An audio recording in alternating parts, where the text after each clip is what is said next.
देखना शुरू कर चुके हैं आकर प्राइड न्यूज और मैं मिथिलेश मिश्रा।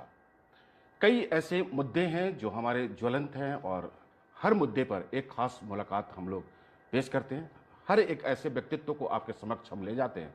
खास करके शिक्षाविद की लेकर के जब बात हम करते हैं तो एक नया आयाम कायम करने वाले 2005 से लेकर के आज के डेट में मैं ऐसे शख्सियत से रूबरू करा रहा हूं जो समाज में सही मायने में शिक्षण को लेकर के आगे बढ़ते चले गए हैं।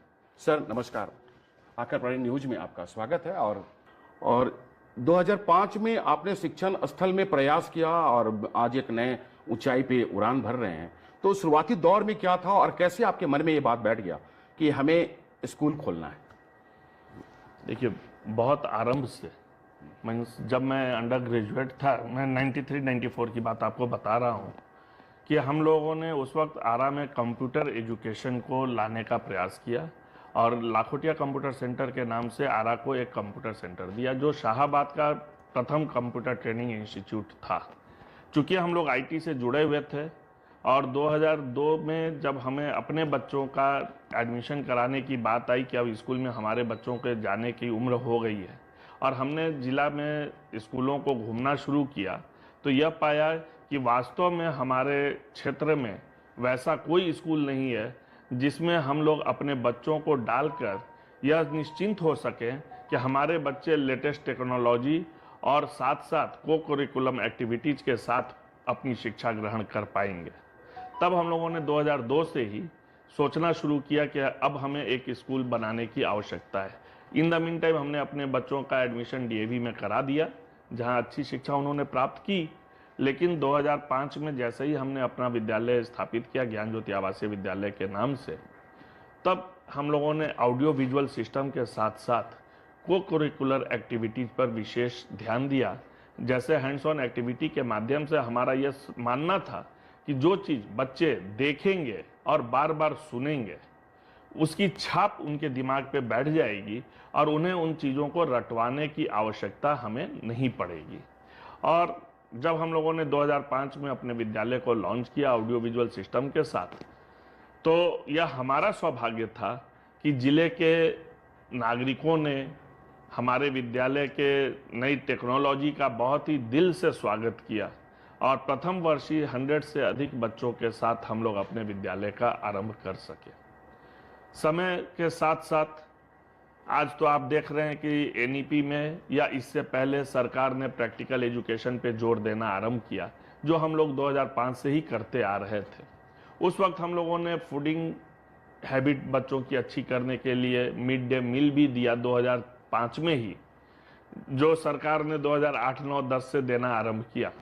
लेकिन हम लोगों ने फूड को बंद किया क्योंकि फूड सेफ्टी एक्ट जब आया तो वो हम लोगों से थोड़ा सा ऊपर की चीज़ हो गई थी, इसलिए हम लोगों ने उस चीज़ को बंद किया। अच्छा, आपने देखा होगा कि कई बार ऐसे प्रतिस्पर्धा आपके बीच में रहा है, कई विद्यालयों का रहा है।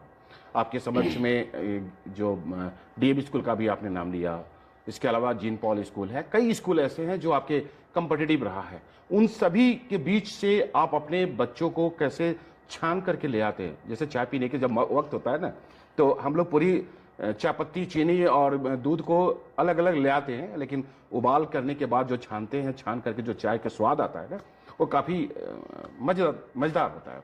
तो उन तमाम अभिभावकों के बीच में आपने अपनी पहचान 2005 से लेकर के अभी तक का जो रहा है, कैसे आपने अपनाया, कैसे उनको छान करके अपने स्कूल में ले आया? बहुत ही सिंपल बात है कि हमारे जिन 100 अभिभावकों ने हमारे प्रथम वर्ष में हम पर विश्वास किया, उनके बच्चों ने प्रथम वर्ष जब कुछ अच्छा किया, दूसरे स्कूलों से उनके बच्चे डिफरेंट दिखने लगे, व्यवहार में, एजुकेशन में, चाल चलन में, डिसिप्लिन में, तो हमारे ज़िले के लोगों ने हम पर विश्वास करना शुरू किया। अब वेरी नेक्स्ट ईयर हम डबल से अधिक स्ट्रेंथ के साथ, 250 बच्चों के साथ सेकेंड ईयर ही हमारा स्ट्रेंथ हो गया।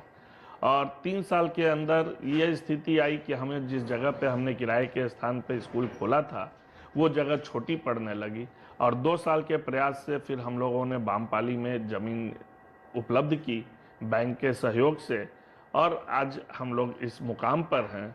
हमारे यहाँ से मैक्सिमम बच्चे जिस फील्ड में भी जाना चाहते हैं, जिस स्कूल में जाना चाहते हैं, मैक्सिमम बच्चे वहाँ सफल होते हैं।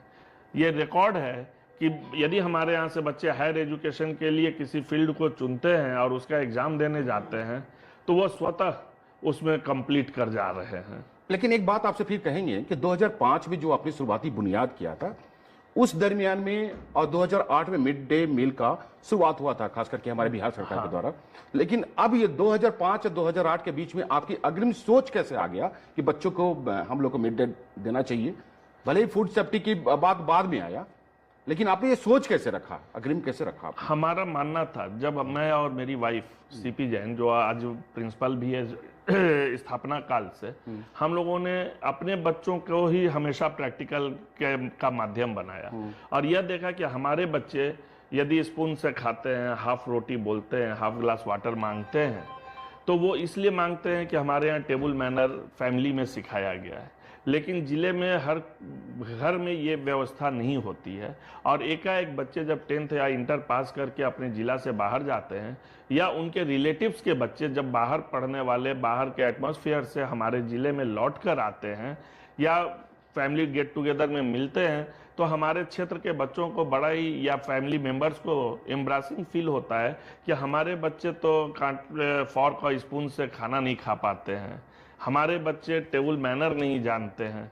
तो हम लोगों ने कहा कि स्कूल ही एक ऐसा माध्यम हो सकता है जो बच्चों को सर्वांगीण विकास का केंद्र बनाकर और दिया सर्वांगीण विकास बच्चों का किया जा सकता है। यानी कहने का तात्पर्य है कि शिक्षा के साथ साथ आप बच्चों के अंदर में संस्कार, प्रतिभा दोनों आप देना शुरुआती दौर में ही देना शुरू कर दिए थे। तो ये बचपन की जो बातें थी, बच्चे बचपन में ही थे वहां पे खास करके, और वहां से हटने के बाद में आप एक नया मुकाम आपने पाया बामपाली में। तो बामपाली में आप आकर के यहाँ पर क्या क्या लाभ ले पाए, खास करके शिक्षण के लेकर के, और केंद्र सरकार और बिहार सरकार की जो बातें हम करें, क्योंकि आपका 10+2 हो चुका है, तो इस दरमियान में आपने क्या क्या लाभ ले पाया, खास करके सेंट्रल गवर्नमेंट से और बिहार गवर्नमेंट से? देखिए, जहां तक बात है लाभ लेने की, तो हम लोगों को सरकारी किसी प्रकार का अनुदान या डायरेक्ट लाभ नहीं मिलता है, लेकिन हम सीबीएसई एफिलिएट हुए। जैसे ही इस बिल्डिंग में हम लोगों ने प्रवेश किया, हमें एफिलिएशन सीबीएसई से मिल गया, बिहार सरकार से रिकॉग्निशन मिल गया और हमने स्विमिंग पूल स्टार्ट कर लिया, क्योंकि अब हमारे पास अपना बहुत बड़ा क्षेत्रफल था, बहुत बड़ा एरिया हमारा अपना था, तो जो चाहे सो हम यहाँ बच्चों के साथ कर सकते थे। हमने एथलेट्स की ट्रेनिंग शुरू की, बच्चों को वॉलीबॉल, क्रिकेट, ये सब की ट्रेनिंग हमने शुरू कराई, क्योंकि हमारा मैदान बड़ा हो चुका है।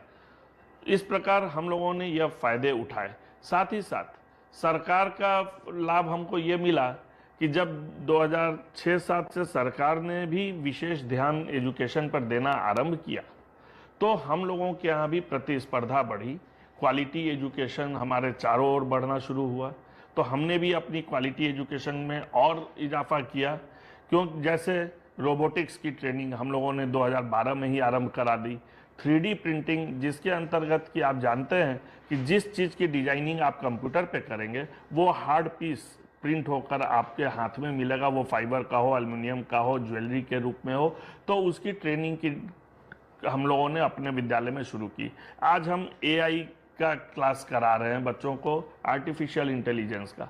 आपको जानकर शायद आप अचंभित भी होंगे कि हमारे बच्चे 2017 में जब IIT दिल्ली ने कंपटीशन किया ऑल इंडिया लेवल पे स्कूली स्टूडेंट्स के बीच, ये देखने के लिए कि स्कूल के विद्यार्थी कितना रोबोटिक्स या टेक्नोलॉजी को समझते हैं, स्टैंडर्ड 7 और 8 के बच्चों के लिए उन्होंने कंपटीशन ऑर्गेनाइज किया दिल्ली में ही।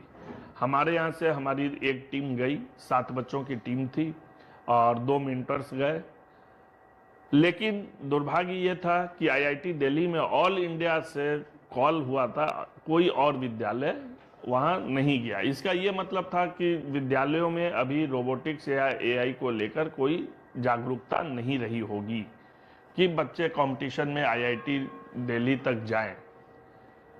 वहाँ हमें रनर अप मिलने लगा कि आपको ऐसे ही हम लोग विनर घोषित कर देते, क्योंकि अकेले प्रतिस्पर्धी हैं आप, कोई था ही नहीं। तो हमारे जो मेंटर्स यहाँ से गए थे, अरिहंत और अजय, इन लोगों ने रिक्वेस्ट किया कि सर ऐसा करो कि अपने फर्स्ट सेमेस्टर के बच्चों के साथ ही कंपटीशन करा दो, हमारे बच्चों का मनोबल बढ़ेगा। सौभाग्य हमारा था, हमारे विद्यालय का था और हमारे उन बच्चों का था जिन्होंने कड़ी मेहनत से यहाँ सीखा था। वो लोग फर्स्ट सेमेस्टर के बच्चों से कंप्लीट कर गए और टाइमिंग उनका 5 मिनट का डिफरेंस रहा। जिस प्रोजेक्ट को वहाँ दिया गया था कि 5 मिनट्स पहले हमारे बच्चों ने कंप्लीट किया उस प्रोजेक्ट को, जिसे आईआईटी फर्स्ट सेमेस्टर के बच्चे 5 मिनट लेट किए। फिर वहाँ के प्रोफेसर्स को अब ये खराब लगने लगा कि ये कैसे पॉसिबल है कि स्कूल का, वो भी बिहार से आए हुए छोटे से गांव का बच्चा सब हमारे बच्चों को पीछे कर दे। तो उन्होंने सेकेंड और थर्ड सेमेस्टर तक हमारे बच्चों से कराया कंपटीशन, और जिसमें हमारे बच्चे विनर रहते गए। लेकिन फोर्थ सेमेस्टर में जाकर हमारे बच्चे थोड़ा पीछे हो गए। अच्छा, ये बात बताइए कि जैसे अभी प्रतिस्पर्धा की बातें हम करें, खास करके कई स्कूल यहाँ पे है, नामचीन स्कूल है, गवर्नमेंट के भी स्कूल है, तो उन तमाम स्कूल के बीच में आप अपने आप को कैसे पाते हैं? क्या मानते हैं, किनको आप कंपटीटर मानते हैं?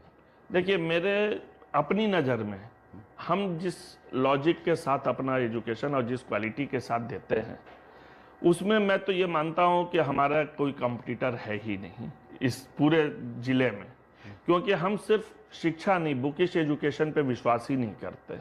हमारा हमेशा से मानना रहा है कि हमारे बच्चे रोड पर जब चलें, 4 बच्चों से मिलें, तो हमारे बच्चों में सबसे अधिक कॉन्फिडेंस हो। हम केवल बुकिश शिक्षा की बात कभी करते ही नहीं हैं। हमारे बच्चों के पास जनरल नॉलेज औरों से अधिक हो। स्पोर्ट्स की बात हो, स्पोर्ट्स में उतरने की बात हो, तो हमारे बच्चे फर्स्ट हैंड रेज करें कि मैं करूँगा। तो हम लोग जिस तरीके से पढ़ाने का प्रयास करते हैं, सर्वांगीण विकास कराने का प्रयास करते हैं, तो उस क्षेत्र में हमको नहीं दिखता है कि कहीं प्रतिस्पर्धा हमारी है। किसी भी विद्यालय का प्रयोगशाला, प्रैक्टिकल रूम बेस माना जाता है, तो सबसे ज्यादा बेहतर किसको मानते हैं, किस स्कूल का मानते हैं आप? एक आम आदमी की तरह, एक अभिभावक की तरह अगर सोचे, एक डायरेक्टर के रूप में हट करके आप बातें करें, तो एक किसे मानेंगे आप? बट ऑब्वियस है कि हमारे पास जितने प्रकार के और लेटेस्ट टेक्नोलॉजी के साथ लैब्स हैं, वो अभी हमारे ज़िले में नहीं है। आप लोग कभी मौका हो तो आप 10-5 जो भी लीडिंग स्कूल्स अपने क्षेत्र के हैं, आप उनके लैब्स का भ्रमण करें और आप स्वतः उस वक्त पाएंगे कि जितने प्रकार के लैब्स और जितने आधुनिक टेक्नोलॉजी के साथ, लेटेस्ट फैकल्टीज के साथ हमारे लैब्स हैं, इंस्ट्रक्टर्स हैं, वो शायद हमारे क्षेत्र में किसी के पास नहीं है। हमारे यहाँ 7-8 तरीके के लैब्स हैं। कंप्यूटर लैब है, इंग्लिश लैंग्वेज लैब है, रोबोटिक्स लैब है, 3D प्रिंटिंग का लैब है, और ट्रेडिशनल तीनों लैब है, साइंस के तीनों लैब्स हैं, और उसके अलावा एक मैथ्स का भी लैब है। आप जब मैथ्स का लैब देखेंगे, रोबोटिक्स, AI का लैब देखेंगे, तो आप अचंभित होंगे कि इस तरीके से भी हम शिक्षा दे सकते हैं। अच्छा, एक अभिभावक क्या चाहता है अपने बच्चे के स्कूल में जब नामांकन के लेकर के जब जाता है, तो उसके मन में कई बातें सामने में आता है। उसके मन में आता है स्पोर्ट्स की बातें, उसके मन में आता है शिक्षा की बातें। तो उन तमाम चीज़ों को एक जगह पे परोस करके रखना, क्या लगता है कि आपके विद्यालय में ऐसा है क्या? बिल्कुल। देखिए, आज हर तरीके के गार्जियंस हैं। कुछ गार्जियंस स्पोर्ट्स या आर्ट एंड कल्चर को फालतू की चीज़ समझते हैं। कुछ गार्जियंस उसे अपने बच्चों के साथ, माने उन बच्चों में उसको प्रतिभा को निखारना चाहते हैं। साथ ही साथ अभिभावक जो हैं वो हमारे ही क्षेत्र से हैं। तो 40% 35% गार्जियंस ऐसे होते हैं जो सिर्फ ये कहते हैं स्कूलों में जाकर कि हमारे बच्चे को अच्छे से अच्छी शिक्षा आप दिलवा दीजिए। उनका ये मानना है, जो मैं समझता हूँ, कि उनका शिक्षा से मतलब सिर्फ बुकिश एजुकेशन नहीं होता होगा। वो ये मानते होंगे कि हम ज्ञान ज्योति में यदि अपने बच्चे को दे रहे हैं, तो ये बच्चे शिक्षित और साक्षर में जो अंतर है वो समझेंगे। और वो शिक्षित का मतलब मैं जो समझता हूँ कि वो अपने लाइफ में यदि सक्सेस हो, चाहे वो बिजनेस करके हो, जॉब पाकर हो, फैमिली में एक अच्छा मुकाम पाएं, समाज को साथ लेकर चलना सीखें, वो उन चीज़ों को देखने से ही एक सफलता नजर आती है कि एक बच्चा यदि पढ़ाई करके सफल कहलाएगा तो उसे समाज और परिवार को लेकर चलना जब हम सिखाएंगे तभी वो व्यक्तित्व होगा व्यक्ति की जगह पे। मार्च का महीना आता है, अभी चल भी रहा है मार्च का महीना, और जैसे ही आता है अभिभावकों के मन में एक अलग तरीके का आ जाता है, रीएडमिशन हो गया, या अब बच्चों की फीस बढ़ जाएंगे, क्लास के परिवर्तन भी होगा, ट्रांसपोर्टेशन का भी खर्च बढ़ेंगे। तो इन सभी खर्चों के बीच में क्या कुछ आपका योगदान भी होता है क्या? देखिए, योगदान कुछ होता नहीं है, लेकिन हाँ, जो खर्चे बढ़ने की बात आप करते हैं या अभिभावकों के मन में एक शंका होती है, तो निश्चित रूप से हम लोग जो भी कमिटमेंट, किसी भी विद्यालय वाले जो भी कमिटमेंट करते हैं वो पूरे एक फाइनेंशियल ईयर और एकेडमिक ईयर की बात होती है। उस बीच महंगाई कितनी भी बढ़ जाए, विद्यालय वाले किसी चीज़ का रेट उस वक्त बढ़ा नहीं सकते, चाहे डीजल बढ़ जाए, चाहे सरकार का टैक्स बसों पे बढ़ जाए, या बिजली का बढ़ जाए, या डीजल पेट्रोल का दाम बढ़ जाए। तो बट ऑब्वियस है कि हम लोग यह एक्सपेक्ट करते हैं कि जो महंगाई दर बढ़ती है बाजार में, जिसमें सैलरी होल्डर्स की सैलरी भी बढ़ती है, व्यापारियों का टर्नओवर भी महंगाई के साथ यानी कि बढ़ता है, आपके स्कूल का खर्च भी बढ़ जाता है, हमारा भी खर्च बढ़ता है, हमारे टीचर्स का खर्च बढ़ता है, उनके वेतन भी बढ़ जाता है, हमको उनका वेतन भी बढ़ाना है जी। तो जो भी कुछ है, जो सरकारी अनुदान से विद्यालय नहीं चलते हैं, उन्हें अपने ही पैसे से सारी व्यवस्था करनी होती है, और वो पैसे पूरे के पूरे सिर्फ और सिर्फ छात्र छात्राओं से ही प्राप्त फीस के माध्यम से होती है। अच्छा, एक बात बताइए, आपके विद्यालय में होड़ लगे रहते हैं, खास करके एडमिशन के लेकर के कि भाई हमको ज्ञान ज्योति स्कूल में पढ़ाना है बच्चों को, और बच्चे फेल कर जाते हैं। उस दरमियान में आप क्या कर पाते हैं? क्या उन्हें लेते हैं या फिर उन्हें छोड़ देते हैं? कुछ बच्चों को जो थोड़ा बहुत मार्क्स से पीछे होते हैं, हम उन्हें गार्जियंस को, अभिभावकों से बात करते हैं, उन्हें उनकी कॉपी दिखलाते हैं कि ये बच्चा यदि आप 6th कह रहे हैं और 6th के योग्य नहीं है, तो हम जिस घोड़े पे 80 किलो का ही वजन दे सकते हैं, उसे 100 किलो देने से वो दौड़ेगा नहीं। उन्हें समझाने का प्रयास करते हैं, और मैक्सिमम गार्जियंस इन बातों से संतुष्ट होते हैं, और वो बच्चों को according to their knowledge classes में एडमिशन लेने को भी तैयार हो जाते हैं, और उसी कारण से हम अपने बच्चों को अच्छी से अच्छी शिक्षा दे पाने में सफल होते हैं। क्या कहेंगे आम लोगों को, खास करके अपने शिक्षण को लेकर करके, अपने विद्यालय के बारे में क्या बताना चाहेंगे? बस कि ज्ञान ज्योति आवासीय विद्यालय one of the leading school of this district है, और हमारा उद्देश्य बच्चों को सिर्फ शिक्षित करना नहीं, एक अच्छा इंसान, एक अच्छा नागरिक बनाना है, जिससे राष्ट्र, समाज व परिवार का भी कल्याण हो। तो अभी ऐसे शख्सियत से आपको रूबरू करा रहे थे जो खास करके ऐसे व्यक्तित्व के धनी हैं, जो शिक्षाविद के रूप में भी जाने जाते हैं, समाज सेवक के रूप में भी जाने जाते हैं, और हल्की फुल्की राजनीतिक के रूप में भी जाने जाते हैं। तो ये थे हमारे बीच, और एक अच्छे नए पहल के साथ फिर हम आएंगे, आपको रूबरू कराएंगे अच्छे व्यक्तित्व के साथ में। धन्यवाद। ये है एपी न्यूज नेटवर्क, और आप देख रहे हैं आखिर प्रहरी, खबरों की पड़ताल तह तक।